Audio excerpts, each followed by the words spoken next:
Bab 1670. Roni, kamu yang meminta ini ya? Iwan memasang ekspresi dingin di wajahnya. Tiba-tiba Iwan memiliki kilatan mematikan di matanya. Lawannya terlalu kuat. Mereka juga memiliki sejumlah keunggulan. Itu jelas bukan sesuatu yang bisa Iwan atasi sendirian. Karena itu masalahnya, Iwan harus menggunakan kartu trust terakhirnya, yang merupakan hadiah dari Master Wudio. Energi potensial Rana Pedang adalah serangan yang tidak membedakan teman ataupun lawan. Dan jangkauannya juga sangat luas. Itu mungkin bisa menangani penjaga, Roni dan yang lainnya. Namun John saat ini sedang menghadapi dua penjaga itu. Jika Iwan menggunakannya sekarang, mungkin saja Iwan akan mengenai John. Dengan mengingat hal itu, Iwan buru-buru berkata kepada John, "Tuan Gumelar, kembalilah ke sini, serahkan kedua penjaga itu padaku." "Apa?"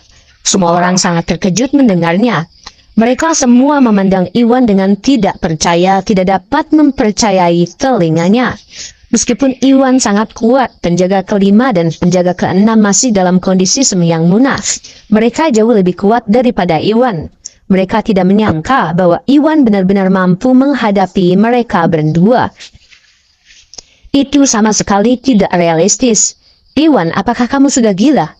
John berteriak frustasi. Itu adalah satu hal yang Iwan tidak ingin lari, tetapi dia bahkan mengatakan bahwa dia akan berurusan dengan kedua penjaga itu.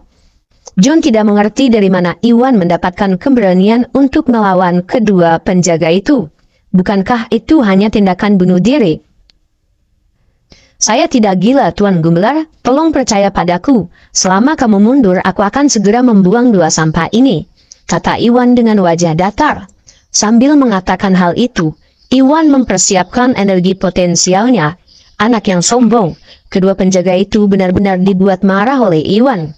Meskipun Roni telah memerintahkan mereka untuk menyingkirkan John terlebih dahulu, mereka adalah praktisi bela diri yang kuat dan sombong. Tidak mungkin mereka tahan diremehkan oleh orang seperti Iwan. Tepat setelah itu, keduanya menyerang untuk memaksa John mundur sebelum mereka menjauh dari pertempuran.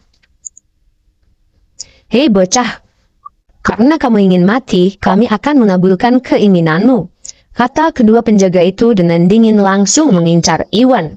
Setelah itu mereka berdua menyerang Iwan dengan kekuatan yang sangat besar. Jelas sekali mereka berencana berurusan dengan Iwan untuk menghilangkan kebencian mereka terlebih dahulu. "Iwan, hati-hati!" Melihat hal itu, Tari, Ratna dan Rizka berteriak memperingatkan. Meskipun mereka tahu bahwa Iwan memiliki serangan yang sangat kuat, dia masih melawan angka. Iwan mungkin tidak bisa menghadapi begitu banyak musuh dalam satu serangan. Mereka tidak khawatir tentang hal itu. "Sempurna," Iwan berkata dengan dingin.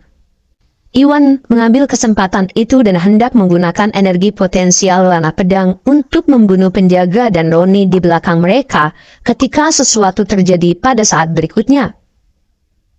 "Berhenti!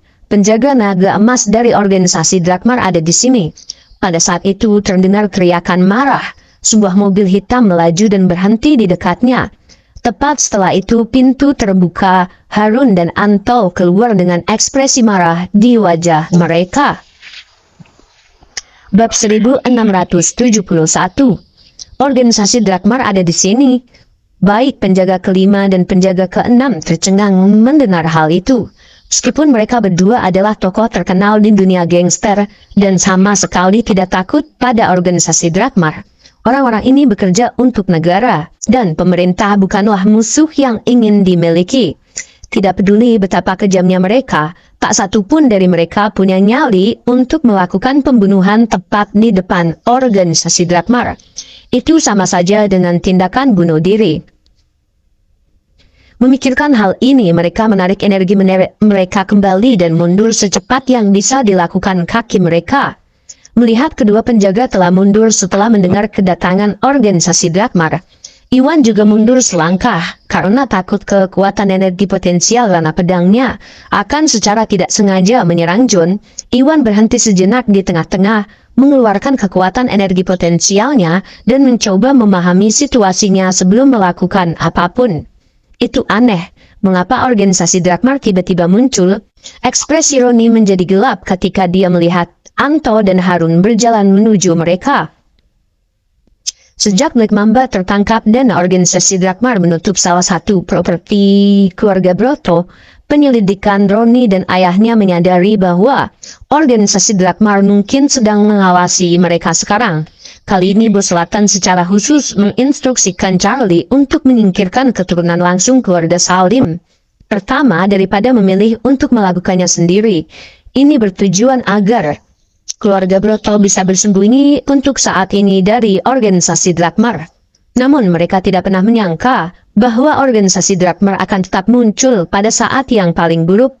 Roni benar-benar terkejut dengan kejadian yang tiba-tiba ini. Namun Roni bukanlah satu-satunya orang yang terkejut dengan hal itu. Bahkan Lintang, Rick, dan yang lainnya juga sama-sama terguncangnya. Para keluarga Salim lainnya sehingga mereka begitu dekat dengan kemenangannya, sehingga mereka bisa merasakannya. Jadi mengapa organisasi Drakmar memilih untuk muncul di saat yang paling buruk? Tidak hanya itu, dua orang yang datang untuk membantu mereka tidak lain adalah Anto dan Harun, dua orang terbaik di antara pengawal naga emas. Ini sama sekali bukan kabar baik bagi mereka. Perasaan tidak enak muncul di hati mereka. Ini luar biasa, berita luar biasa, waktu yang tepat pula. Panungun, Daiman, dan yang lainnya sebaliknya merasa sangat gembira mendengar organisasi Drakmar datang membantu mereka. Mereka pun berseri-seri dan meskipun tak satu pun dari mereka tahu mengapa organisasi Drakmar muncul tiba-tiba, ada satu hal yang perlu diperhatikan. Karena kehadiran organisasi Drakmar, Roni tidak akan pernah berani menyentuh sehelai pun rambut kepala mereka. Ini adalah berita terbaik yang mereka dapatkan dalam waktu yang lama, dan orang hanya bisa membayangkan kegembiraan mereka atas hal ini. Kedebluk, kedebluk, kedebluk. Saat mereka merenungkan pikiran mereka sendiri, Anto dan Harun akhirnya pergi ke arah Iwan. Harun melapor untuk bertugas, Tuan. Harun yang selalu bersikap impulsif menyapa Iwan dengan bangga dan hendak membungkuk ketika rasa sakit yang luar biasa melanda tulang keringnya. Anto telah menendangnya. Harun tiba-tiba menyadari bahwa dia tidak seharusnya mengungkapkan identitas asli Iwan. Jadi Harun segera menelan sisa kata-katanya, tetapi sudah terlambat. Apa semua orang tercengang dengan hal itu? Organisasi Drakmar adalah penjaga perdamaian dan ketertiban dan selalu menjadi badan yang mapan dan terhormat. Namun tak satu pun dari mereka pernah bermimpi bahwa setelah muncul entah dari mana, kedua pengawal naga emas tersebut akan berbalik untuk menyambut Iwan terlebih dahulu, seolah-olah Iwan merupakan jenderal mereka. Ini luar biasa. Roni, Lintang, dan yang lainnya tidak bisa berkata-kata karena hal ini, dan bahkan Rahang Panungun dan Daiman pun ternganga. Mereka bertukar pandangan kebingungan. Tak satu pun dari mereka yang mampu memahami situasi yang ada sama sekali. Bab 1672. Apakah orang-orang ini berafiliasi dengan organisasi Drakmar atau semacamnya? Jantung Roni berdebar kencang saat pikiran ini terlintas di benaknya. Menilai dari betapa hormatnya Harun menyambutnya, Roni pun bertanya-tanya apakah Iwan telah menjadi bagian dari organisasi Drakmar selama ini. Namun Roni segera menganggap ini sebagai pemikiran yang tidak masuk akal. Keluarga Broto adalah salah satu kekuatan paling kuat di dunia gangster dan telah berkali-kali bertemu dengan organisasi Drakmar. Oleh karena itu, Roni telah sering melihat Harun dan Anto sebelumnya, dan dengan demikian mengetahui bahwa mereka berdua hanyalah orang kedua tingkat pengawal naga emas. Jika Iwan benar-benar anggota organisasi Drakmar dan merupakan atasan mereka, ini berarti Iwan setidaknya harus menjadi penjaga naga platinum, yang merupakan posisi tertinggi di antara organisasi Drakmar, dan hanya praktisi bela diri di tahap yang munahlah yang memenuhi syarat untuk mempertahankan posisi tersebut. Iwan baru berusia sekitar 25 tahun, dan Roni berpikir Iwan belum mampu mencapai tingkatan yang munah, jadi tidak mungkin pria ini bisa menjadi penjaga naga platinum. Ini tidak mungkin. Roni bukan satu-satunya yang memikirkan hal ini, bahkan Rick, Lintang, dan yang lainnya memiliki pemikiran yang sama, terutama Panuwun dan Daiman. Mereka mengetahui latar belakang Iwan dan mengetahui bahwa Iwan telah melakukan perjalanan dari kota Jogja untuk menetap belum lama ini. Oleh karena itu, tidak mungkin Iwan bisa berafiliasi dengan divisi organisasi Drakmar di wilayah selatan. Selain itu, tidak mungkin organisasi Drakmar membiarkan orang luar seperti Iwan memegang posisi bergengsi seperti itu. Bolehkah kami membantu Anda? Roni pun bertanya meskipun Roni yakin bahwa Iwan bukan anggota organisasi Drakmar. Roni ingin berhati-hati. Kami menerima informasi yang mengatakan ada aktivitas mencurigakan di sini, jadi kami datang untuk memeriksanya. Anto menjawab dengan dingin mencoba mencari alasan.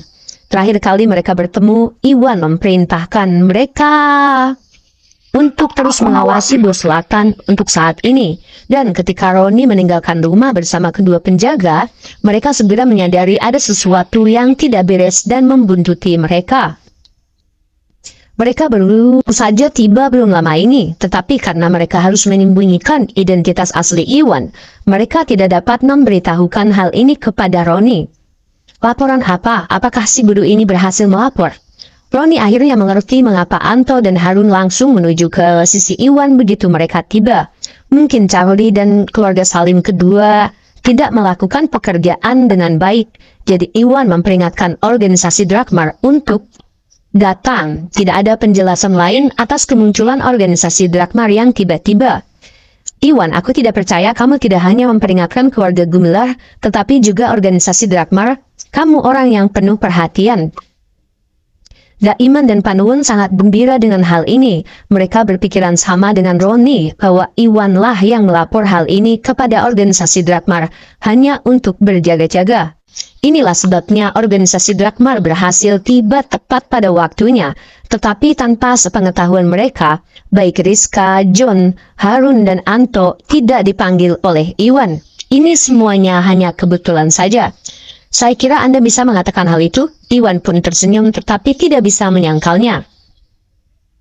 Iwan adalah anggota staf tambahan organisasi Drakmar, dan karena identitasnya harus dilindungi, jika suatu hari identitas aslinya terungkap, Iwan pasti akan menjadi sasaran pembunuhan. Karena Roni dan yang lainnya salah mengira Iwan sebagai orang yang peringatkan organisasi Drakmar, Iwan akan membiarkan mereka mempercayainya.